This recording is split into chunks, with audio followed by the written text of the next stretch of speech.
Bonjour et bienvenue sur le podcast Couple Heureux. Je m'appelle Pascal Kiankion et je vais partager avec vous toutes les clés pour être heureux à deux.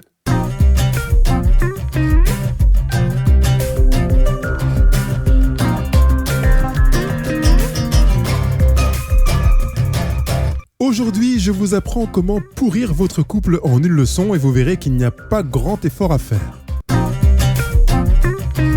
Bonjour, j'espère que vous êtes en forme, que vous avez le sourire aux lèvres, que vous regardez la vie du bon côté avec une envie de faire en sorte que votre vie de couple s'épanouisse de plus en plus, comme c'est le cas de personnes que j'accompagne et pour lesquelles je suis vraiment ravi. Je ne donnerai pas de nom, mais quand je vois les résultats, c'est très encourageant. Pour eux, évidemment, mais aussi pour moi, et ça me fait très très plaisir. Aujourd'hui, je vais vous donner des éléments pour pourrir votre vie de couple. En fait, je ne vais pas les inventer, je vais les récupérer de la vie de couple avec un S que je rencontre, que j'accompagne, que j'écoute, que j'ai accompagné, que j'ai rencontré et écouté, sachant que les occasions sont nombreuses. Je trouve que la vie est faite de telle sorte que je me retrouve à un mariage, un enterrement, un anniversaire ou à un barbecue, je me retrouve à écouter des couples dans leur situation difficile, je dis couple ou parfois personne seule, et de pouvoir comme ça glaner des expériences, des regards et des perspectives qui nourrissent le travail que je fais avec vous semaine après semaine. Donc aujourd'hui, pour pourrir votre couple en une leçon, même si je ne souhaite pas que vous le pourrissiez, mais que plutôt vous évitiez ces éléments qui permettent de le pourrir, eh bien je vais vous donner plusieurs éléments. Dans le titre, j'ai annoncé que vous pourriez pourrir la vie de votre couple en une leçon parce que dans cette émission, vous aurez le cœur des éléments nécessaires pour pourrir la vie du couple. Évidemment, si vous voulez que votre couple soit heureux, vous savez qu'il suffit de ne pas aller dans cette direction-là, mais libre à vous. Moi, ce que je souhaite, c'est votre bonheur.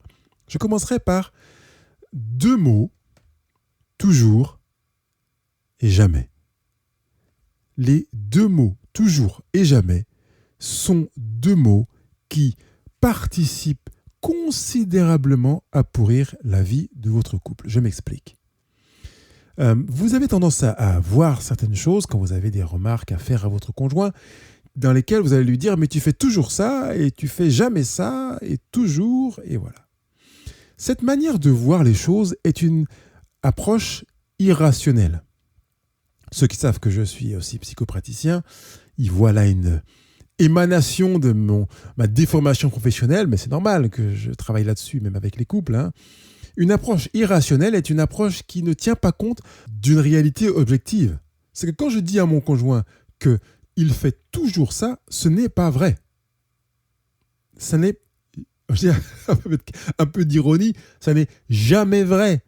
Parce que toujours, sur le plan rationnel, signifie qu'il n'y a aucune occurrence absente. Par conséquent, dire à mon conjoint qu'il me fait toujours des remarques est faux, puisqu'il arrive que de temps en temps, ou ne pourrons pas dire régulièrement, il me dise des choses qui ne sont pas des remarques. Quand il me dit « passe-moi le sel » ou « est-ce que tu as prévu d'aller chercher les enfants après leur cours de danse ?»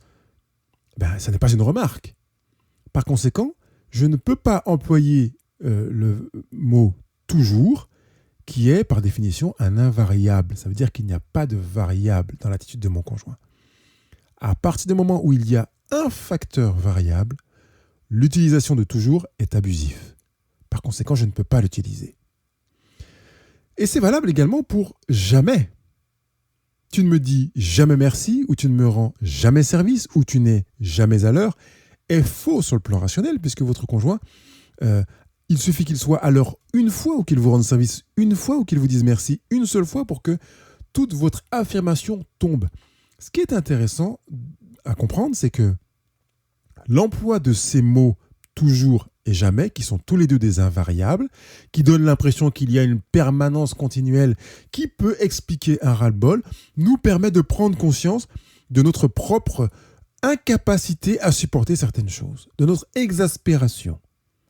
Donc quand j'ai envie de dire toujours ou jamais, je me rends compte qu'en fait c'est une chose que je ne supporte pas. Et je vais faire en sorte de ne pas avoir à le formuler parce que je sais que c'est faux. Mieux vaut employer des mots, des termes, des expressions qui sont justes pour ne pas avoir à regretter ce qu'on a dit. Si vous n'avez pas écouté cette émission, allez la voir, elle s'intitule « Les mots ont dépassé ma pensée ». Donc vraiment, c'est une manière de veiller à ce qu'on dise ce que l'on veut dire et pas de se dire on balance les mots comme ça et l'autre se débrouille. Donc, si vous voulez pourrir votre vie de couple en une leçon, vous pouvez utiliser le mot toujours et le mot jamais avec une régularité qui fera que vous enfermerez votre conjoint dans une cage qui sera loin d'être dorée et dans laquelle il aura l'impression d'être emprisonné, étiqueté, n'ayant pour autre issue que de se sentir frustré, peut-être même prostré, dans une perception d'incapacité d'être celui ou celle que vous souhaitez qu'il soit. Si vous voulez que votre couple soit heureux, évitez ces deux mots-là. Sauf quand vous les utilisez de manière rationnelle. Parce que ça arrive parfois, mais c'est tellement rare que je pense qu'il est préférable de faire une cure pendant au moins 90 jours. En général, je fais un mois pour commencer, ensuite 60 jours, puis 90 jours, pendant lesquels vous vous interdirez de dire toujours et jamais. Ces deux termes, vous les bannissez de votre langage, vous les virez, vous les licenciez, vous prenez l'image que vous voulez, mais vous ne les utiliserez plus pendant 30, 60 ou 90 jours pour faire en sorte que votre conjoint n'ait plus l'impression d'être en cage, d'être limité, d'être étiqueté, d'être on va dire banalisé, comme c'est le cas. Parce que c'est aussi une des réalités, quand c'est toujours comme ça, c'est banalisé. Le soleil se lève, le matin, vous vous dites pas « Waouh, purée, le soleil s'est levé ce matin, c'est génial, waouh !» C'est tellement évident que ça ne produit plus de bonheur particulier. C'est comme si tous les couchers de soleil étaient les mêmes. Vous n'auriez pas envie de sortir votre appareil photo ou de vous mettre après à appeler votre conjoint pour le regarder ensemble et vous regarder dans les yeux en regardant le soleil qui plonge dans la mer ou derrière la colline ou la montagne. La capacité à s'émerveiller et à apprécier a besoin de sortir de toujours et jamais. J'ai aussi enregistré une émission qui s'appelle L'émerveillement. Allez l'écouter parce que c'est aussi un moyen d'éviter ce toujours et jamais si vous voulez éviter que votre couple soit pourri. Mais si vous voulez pourrir votre couple en une leçon, appliquez ce toujours et jamais sans discontinuer. Un autre élément qui vous permet de pourrir votre couple en une leçon est d'avoir une lecture du temps qui soit tassée, compressée. C'est-à-dire que le passé, le présent et le futur ont perdu leur relief. Vous vivez au présent comme au passé, et vous vivez au présent comme au futur, ou au passé comme au futur. Voilà. Il n'y a plus de perspective. Tout a pris la même importance, la même intensité, au point que aujourd'hui, vous vivez encore beaucoup vos propres souffrances passées. Vous vous projetez dans les souffrances à venir en puisant dans votre passé. Et que, évidemment, vous oubliez de vivre le présent. Pour qu'un couple soit heureux, il a besoin de sortir de cela. Pour qu'un couple pourrisse en une leçon, eh bien, qu'il fasse cet amalgame temporel est un des choix les meilleurs. Il suffit donc, pour vraiment pourrir son couple en une leçon, de faire en sorte qu'on ramène au présent le passé. Par exemple, ça rejoint un petit peu ce qu'on a dit là sur le toujours et jamais, parce que forcément, on se base sur le passé pour parler de toujours et jamais. Donc, on est dans cette même leçon. Mais on pourrait le détailler un petit peu plus en disant tu te rappelles, il y a 3 ans, tu m'as fait ça, et puis tu as fait ci, et puis tu m'as dit ça quand on était chez un tel, et puis il y a tant de temps, tu m'as dit ça, et puis, etc. Et finalement, on va tenir un cahier de comptes. Un cahier de comptes dans lequel on ne dit pas forcément au moment M ce qui s'est passé, ce qui nous a blessés, ce qui nous a embêtés, mais on va les ressortir au moment qu'on aura choisi. Et généralement, le moment qu'on a choisi, c'est pas le moment où on est heureux, on est les yeux dans les yeux, bras dessus, bras dessous, où on est assis sur un banc, en train de se faire des câlins, en train d'écouter les besoins de l'un et de l'autre. En général, on va le faire à un moment où on en a ras-le-bol de l'autre. Donc, c'est une manière de pourrir un événement qui a déjà commencé à être pourri, que d'aller rajouter des événements du passé dans le présent. Tu me dis de faire ça, mais toi, il y a tant de temps, t'as fait exactement le contraire. Et tu me dis de ne pas faire ça alors que toi, tu l'as fait. Vous voyez qu'on est dans le passé. En fait, le passé est passé. L'intérêt du passé est juste de nous permettre d'apprendre quelque chose, d'apprendre des choses sur soi, d'apprendre des choses sur l'autre, d'apprendre des choses sur le couple, et de se dire comment faire pour qu'au présent, ce que j'ai appris dans le passé n'ait plus d'emprise. Parce que si vous vivez au présent avec le passé dans vos bottes, dans vos mains et dans vos émotions, vous allez effectivement pourrir votre présent. Et donc, par conséquent, pourrir votre couple. Donc, un des meilleurs moyens, c'est de ramener le passé au présent et de vivre dans cette quasi-permanence où on se retourne pour aller désigner, pour aller dénoncer, pour aller reprocher et pour attendre une réparation du passé, pour attendre qu'on nous demande pardon pour les choses passées. Pendant ce temps-là, on nourrit une rancœur. J'imagine une grosse marmite fumante, comme dans certains Disney, où on remue régulièrement, on rajoute un petit ingrédient, ça fait une petite fumée de plus, et on remue cette rancœur en disant « Le jour venu, je lui ferai boire ma potion qui va lui pourrir l'estomac, en fait, et lui pourrir la vie et le détruire complètement. » Et on est là tous les jours à veiller, à rajouter un petit ingrédient, parce qu'il m'a dit ça, ah oui, je vais le rajouter. Et le jour J, au moment M, je lui ressortirai ma potion. Ça va lui détruire la digestion, vraiment. Cette manière de fonctionner est une manière idéale pour pourrir son couple en une leçon. Vous avez compris, c'est un ancrage dans le passé qui se greffe dans ce toujours et ce jamais, qui va nous donner l'envie d'aller interférer avec ce qu'on est censé vivre au présent. Je propose, si vous voulez être un couple heureux, vous n'êtes pas obligé, de vivre maintenant en coupant d'avec le passé. Regardez le passé comme une bibliothèque d'archives dans laquelle vous allez récupérer des éléments, non pas pour les connaître et les raviver à votre mémoire, mais pour les utiliser, pour faire en sorte que votre présent change. Par conséquent, si vous n'arrivez pas à l'utiliser dans ce but-là, que votre présent change en mieux, que votre avenir change en mieux, cessez de vous retourner vers le passé parce que vous vous faites du mal à vous-même, à votre conjoint et à votre couple. Par contre, si vous voulez effectivement pourrir votre couple en une leçon, faites-le à bon escient, régulièrement, et peut-être quasi quotidiennement, et puis continuez surtout à remuer la potion pourrie que vous avez dans votre marmite personnelle pour pouvoir la sortir au moment M, au jour J.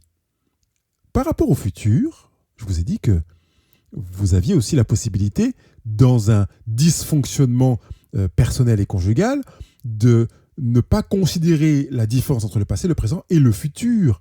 Donc ça veut dire que le futur risque d'être entaché, et pour vraiment pourrir son couple, c'est vraiment une manière idéale de le faire, c'est d'entacher son futur du passé et du présent. Vu comme tu es maintenant, eh bien je suis sûr que quand on sera chez mes parents demain, tu vas avoir encore telle attitude.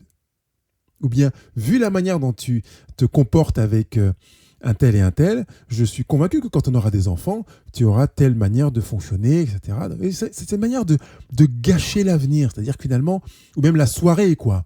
Vu ce que tu m'as fait maintenant, ou vu comment ça se passe maintenant, notre soirée est gâchée. C'est à nous de choisir que notre soirée soit ou non gâchée, plutôt que d'essayer de la faire porter à son conjoint en donnant l'impression que son attitude du présent altère le futur. Alors, si vous êtes du conjoint qui subissait ce genre de discours de la part de votre compagnon ou compagne de vie, vous pouvez déjà vous dire c'est faux, c'est pas vrai. Quand il ou elle me dit que c'est à cause de mon attitude maintenant que la soirée est pourrie ou que la semaine est gâchée ou que la journée part dans une mauvaise direction, vous pouvez vous dire dans votre tête c'est pas vrai. C'est lui qui choisit de gâcher sa journée. C'est lui ou elle qui choisit de gâcher son après-midi ou sa soirée. Ce n'est pas parce que j'ai dit ça ou j'ai fait ça que l'autre se trouve être en situation de soirée ou d'après-midi gâchée. Ça, c'est aussi une approche irrationnelle. Donc, sur le plan rationnel, sachez que ce n'est pas vrai.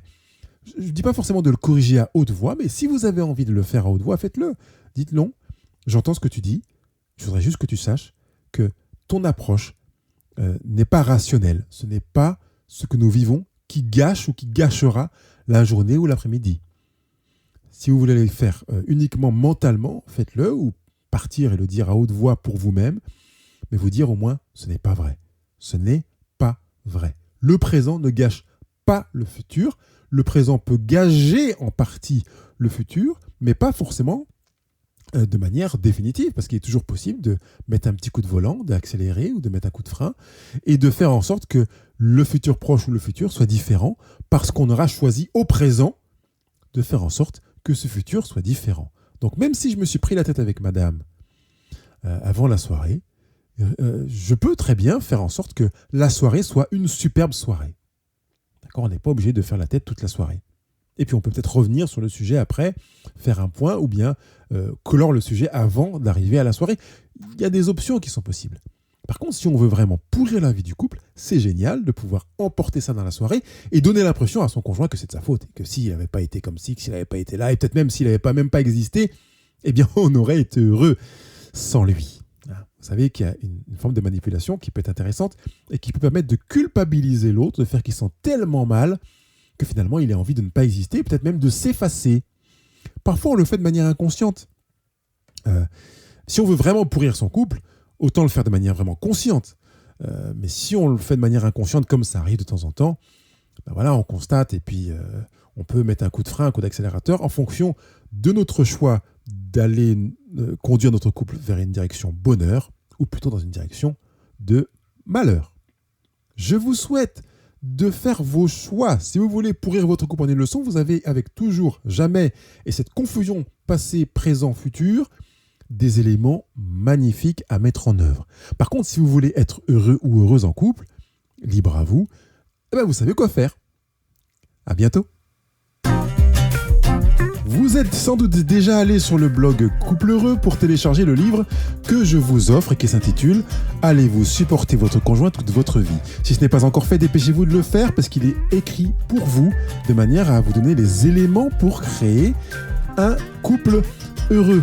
Si vous avez des remarques, des questions, des précisions, des doutes, besoin d'être accompagné, vous pouvez retrouver tout ce qu'il vous faut sur le blog Couple Heureux. Allez, posez vos questions, prenez rendez-vous en ligne pour que je vous accompagne. Je vous souhaite du bonheur à deux. Bye.